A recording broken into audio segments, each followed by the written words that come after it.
Welcome everyone to my presentation. So today is about chapter 3 and 4. So firstly about chapter 3, and we have the characteristics of vision. Firstly about biological aspects. The first one is visual perception. Vision or sight is regarded as the most powerful and seductive sense of five senses. The ability to interpret internal cues or the stimuli as visual impression is called visual perception. Vision is dominant human sense, delivering nearly 70% of sensory input to the brain.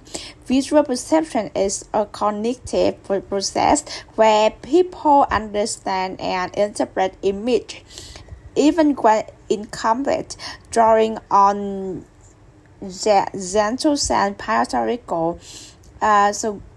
it is the theory in the previous chapter. The second one is sensory organ. The most important sensory organ of our body is the eyes because 2/3 of body sensory cells are located there. The eye functions like a camera converting light into image interpreted by the brain. It makes it possible for everyone to perceive differences or similarities regarding a new design or new color of say packaging. So moving to the next one is pathological aspect as cognitive and affective response. So visual information is easier to remember than verbal cues, and emotionally rich visual aids create positive brain attitudes and stronger purchase intentions. Reactions include cognitive and affective dimensions, and the last one is positive emotional states enhance at perceptivity and creativity in consumer decision making. The next part is visual perception and social culture. So, what is visual perception? Visual perception means how individuals recognize and interpret existing visual cues and stimuli in the environment and the outside world. It is a key part of human behavior shaped by constant interaction with surroundings. The process begins with sensation and is selected. People don't notice everything but focus on stimuli that match their interests, needs, and motivation. The next one is visual perception. The next one is about visual preferences. So some people are more visually attuned and respond faster to changes. Women tend to stronger visual emotion response than men. About group, so we have Western and Eastern. So it's differ in how they interpret background versus focal objectives of objects. Southern Asians are more attuned to context where Westerners focus on main objects. And the last one is visual symbolism. Products serve as symbols of identity, as symbols such as color, logos, or animals vary by culture. For example, red means good fortune in China but danger or love in the West. Brands should leverage local symbolism in Southeast Asia. The next one is service environment. Is the visual elements influence how customers emotionally and cognitively evaluate a service space. The first one is visual stimuli.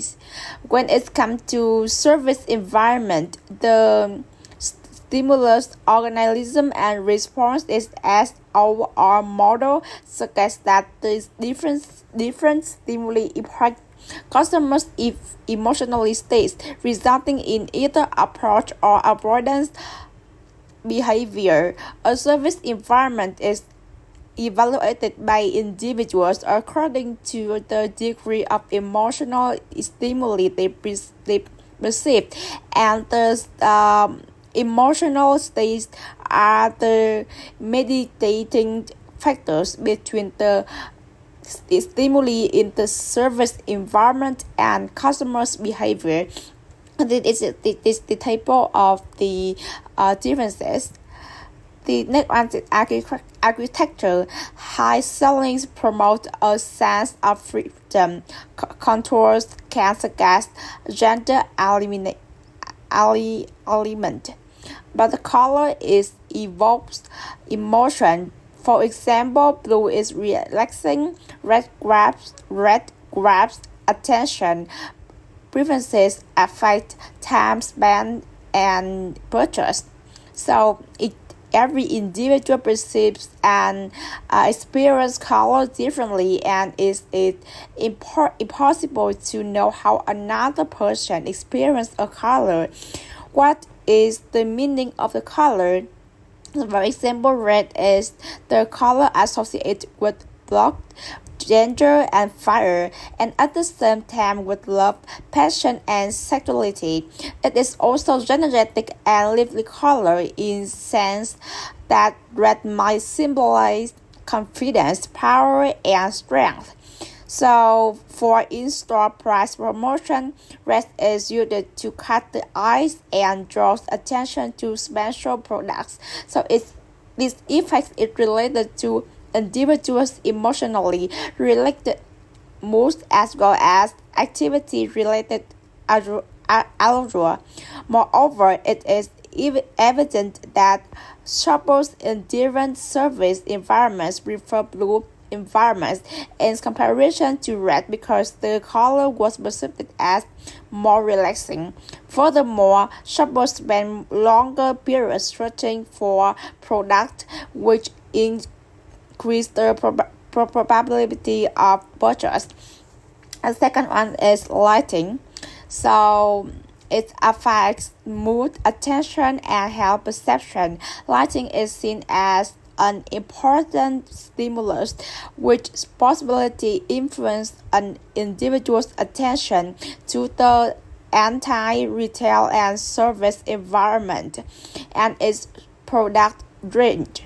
Lighting not only gives information about space or place itself, it also communicates the context and meaning of the service environment. For example, a wine store, the light has a significant impact on how shoppers investigate and handle the assortment of wine.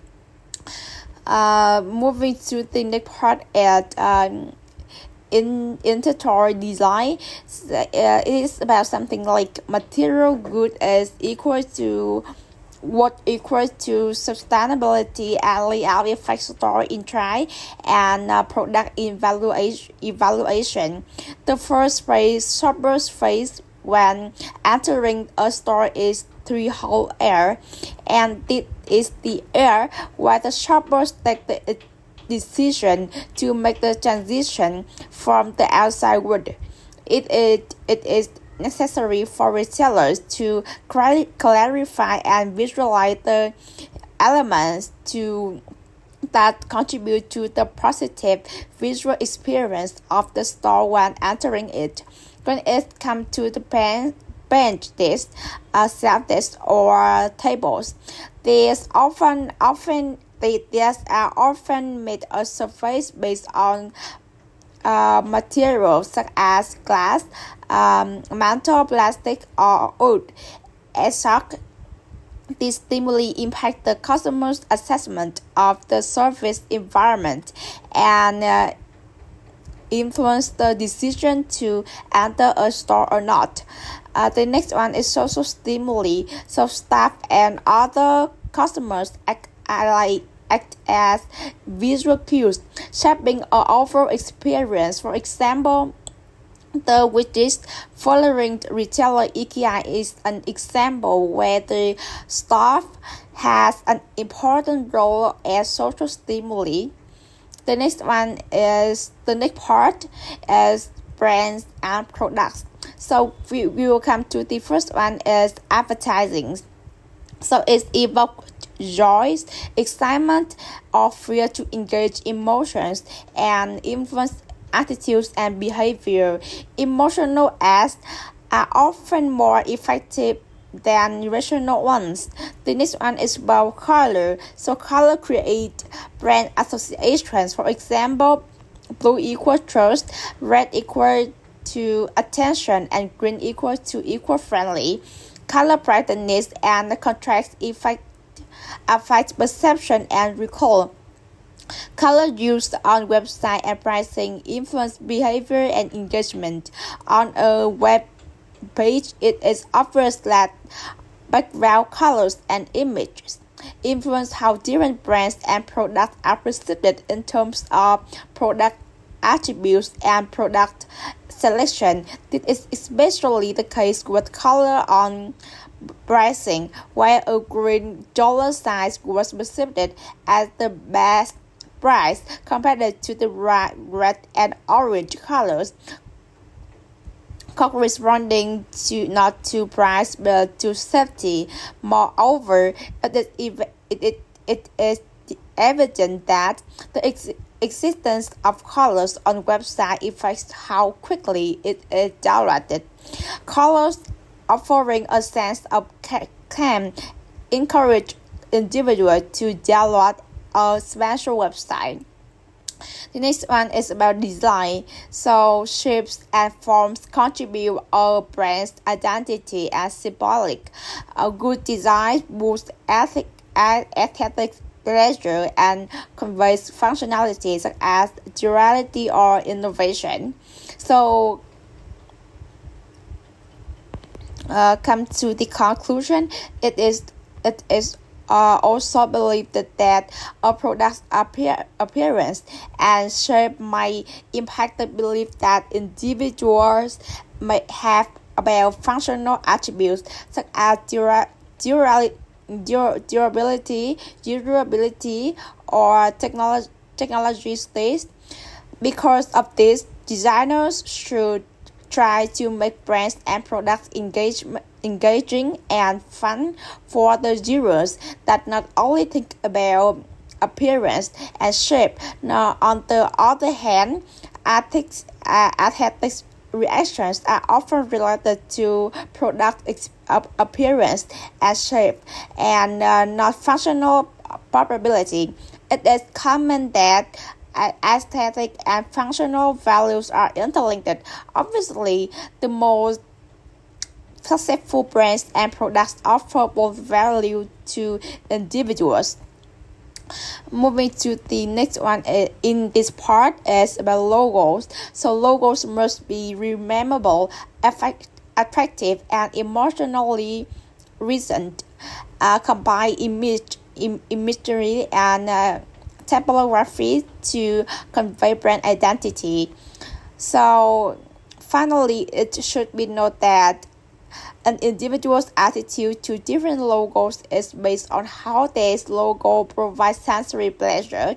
For example, how the eyes are attracted to the logo related to visual perception. The next one is about brand name. So a strong brand name evokes mental imagery, cultural preferences, or emotional connection. Simple names are better for low involvement products. Complex names might suit high involvement goals. The next one is packaging. So it serves both aesthetics and functional roles. Extrinsic cues such as color or label influence expectation before use.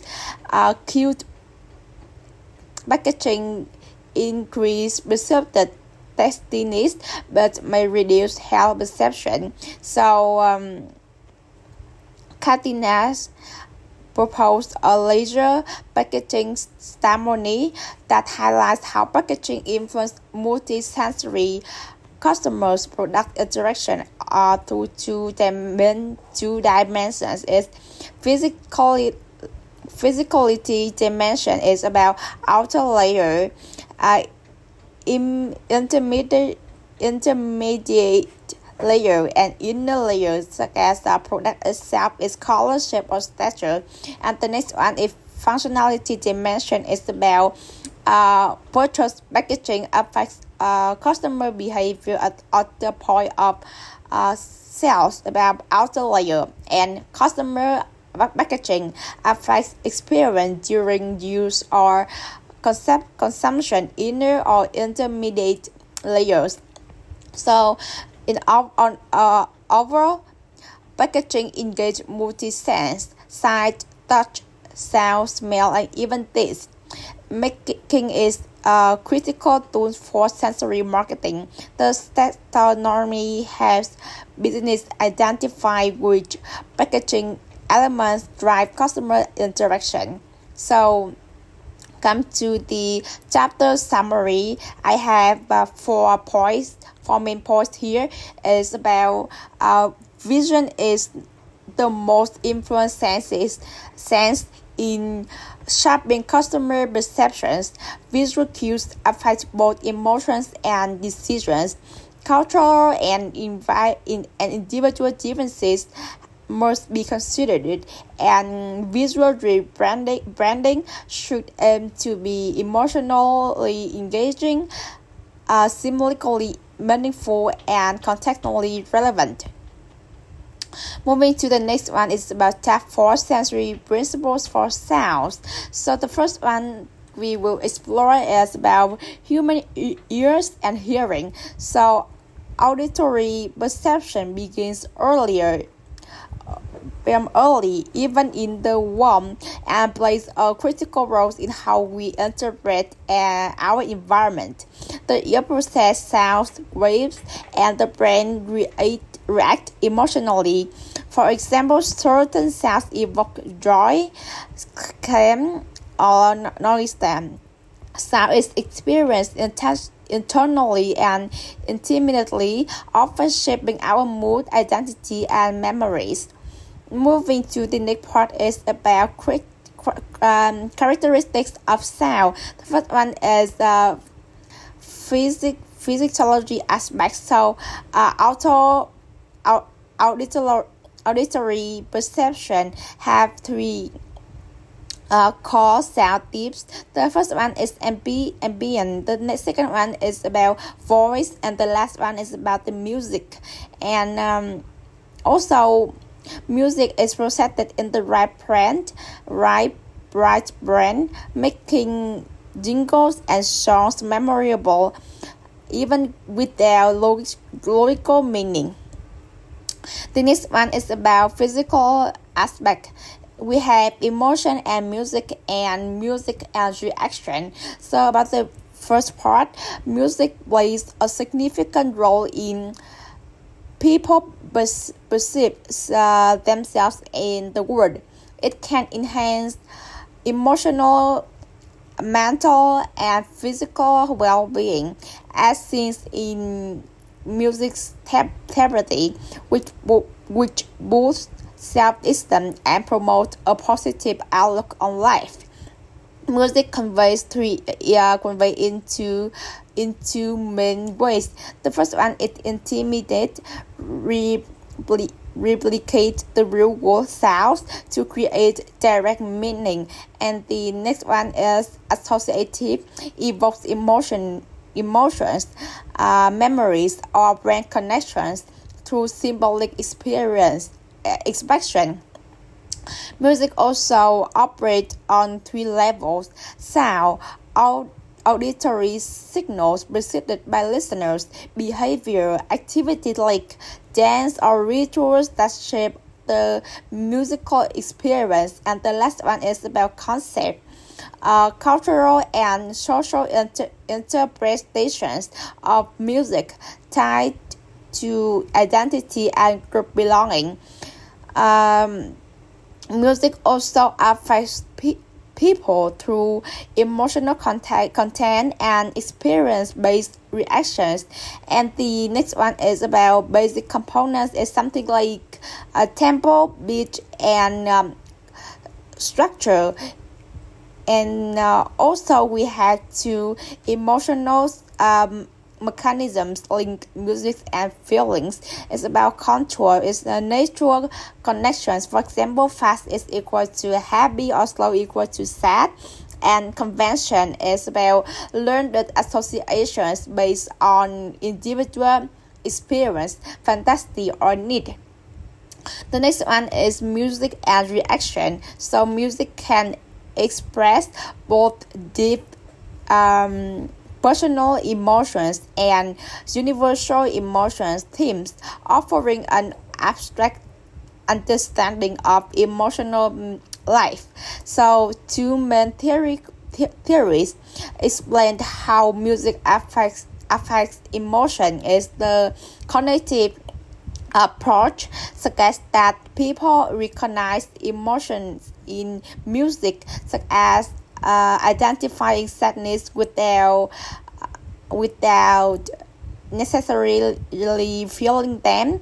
And the emotional approach argues that music can trigger real emotion responses such as joy or sadness.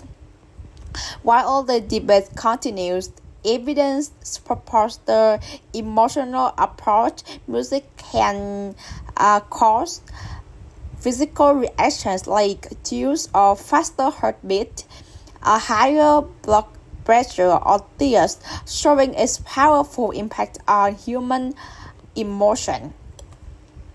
So moving to the next part is sound perception and society culture. So what is the auditory perception? So it refers to how individuals receive and interpret sound stimuli such as music, voice, and sound effects from their environment via sound waves. It plays a vital role in everyday life, helping with communication, safety, and especially music aspiration and performance. So moving to the next part in this section is individual preferences. So music as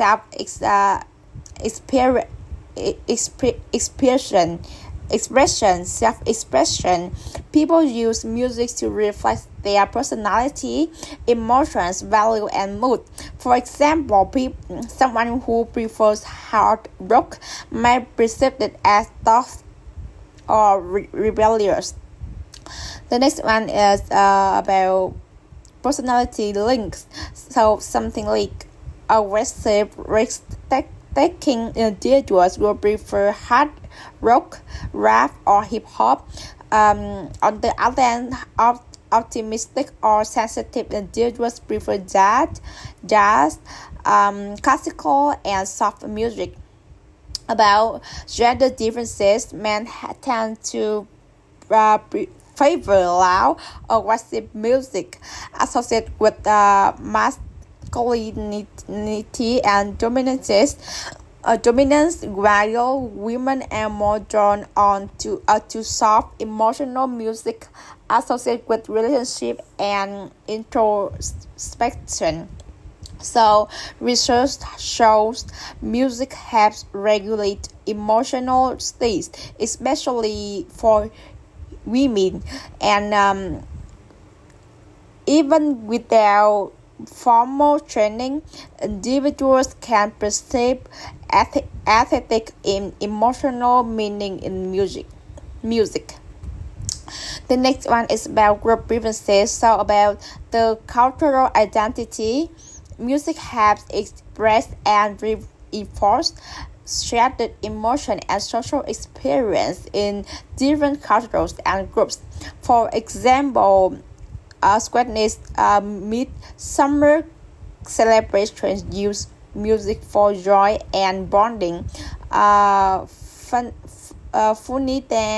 Futuna Islands use music in ritual, love songs, or grief expressions.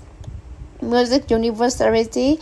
So about this section, research suggests some emotional response to music are shared across cultures. For example, Western and India listeners respond similarly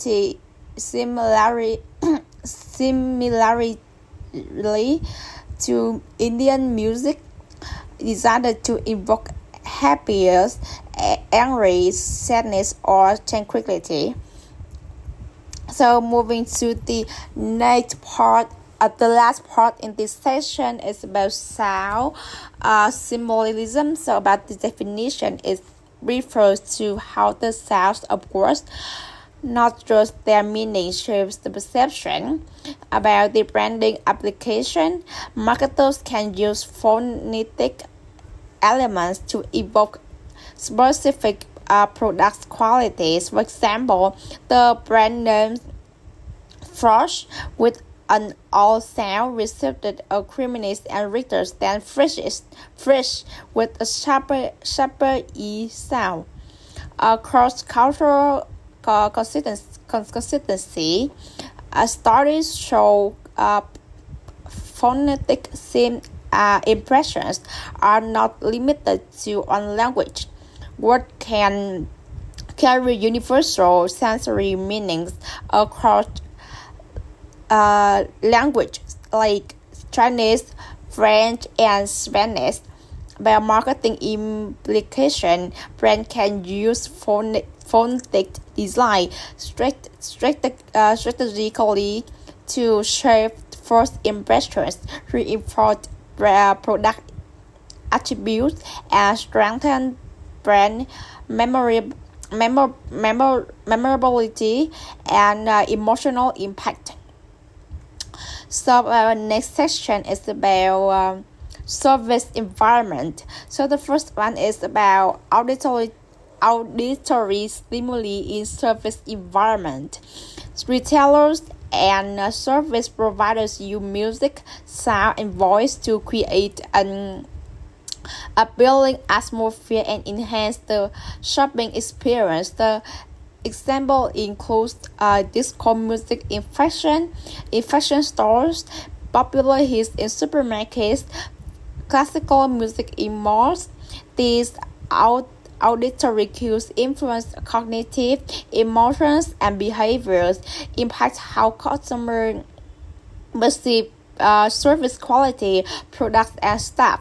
The next one is about in-store music. It's about cognitive, emotional, and behavioral music effect. So calm music boosts cognitive processing and enhance perceptions of service and quality. Exciting or fast-paced music can engineer the environment but may hide the cognitive engagement. So include music in conclusion, music influence emotional and behavioral. Family slow and low volume music leads to longer stays and more relaxed shoppers. Fast music increased shopping speed and excitement as seen in the store like Column and Fit. The next one is about tempo and volume effects. So slow tempo is so slow. So they have the perception that slow tempo equals to calm mood, more time spent, greater likelihood of purchase. Fast tempo equals to quicker movement, more dynamic experience. High volume equals to excitement often associated with unhealthy food choices. And the last one is about low involvement. Low volume is equals to relaxation, promotes healthier decisions. So for example, in restaurants, some slow music can increase time spent and drink sales. Moving to the next one is about music familiarity and shopping experience. So for ground music, for example, top 40 hit and background music, for example, classical, affect specific time differently based on age and familiarity. For example, younger shoppers associate foreground music with time spent, and older shoppers respond more to background music.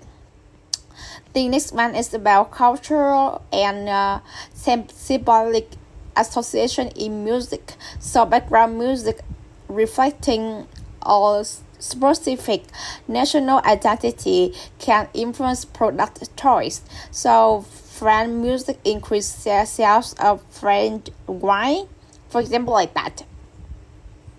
The next one is about music and queuing experience. So background music improve emotional response during waiting time in queues, and music also reduce perceived frustration, but may not change the actual perception of time.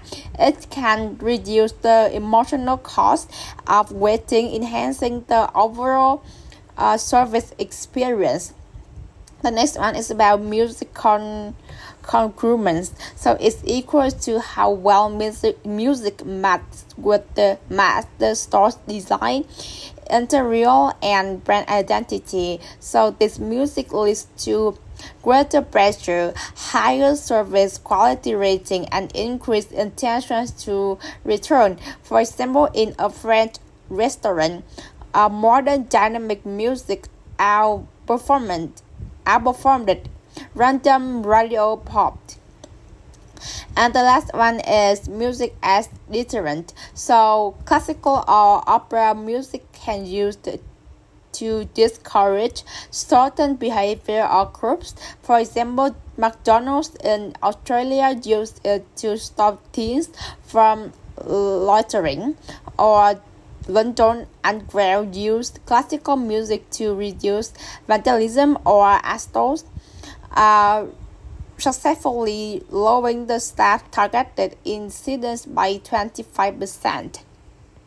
So comes to the key takeaways of this section. So auditory stimuli deeply influence the customers emotionally, cognitively, and behaviorally. Tempo, volume, familiarity, and coherence of music also shape how people shop, grade, interact, and evaluate the service. Music can be used not just to attract but engage, but also to regulate growth behavior and alter product perception. Strategically, children music enhance the total sensory experience, contributing to stronger brand identity and customer satisfaction. So moving to the next section is about brand and products. So the first one is about music in advertisement. So music triggers emotions, shares mood, and builds brand association. Fit between music and message is the key.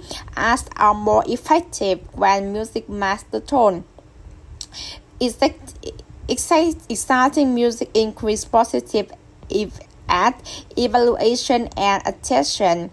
And the next one is about music in product evaluation. Product background music affects how people evaluate product. Like music equals to better mood, it means that they will be that it means that it is more favorable product evaluation. Mood manipulation works best when people aren't aware the music is influencing them. The next one is about music embodiment. So people experience music physically and emotionally based on tempo, beat, and rhythm. The sensations are context dependent and tied to personal memories. Brands can embody through music, creating lasting emotional connections.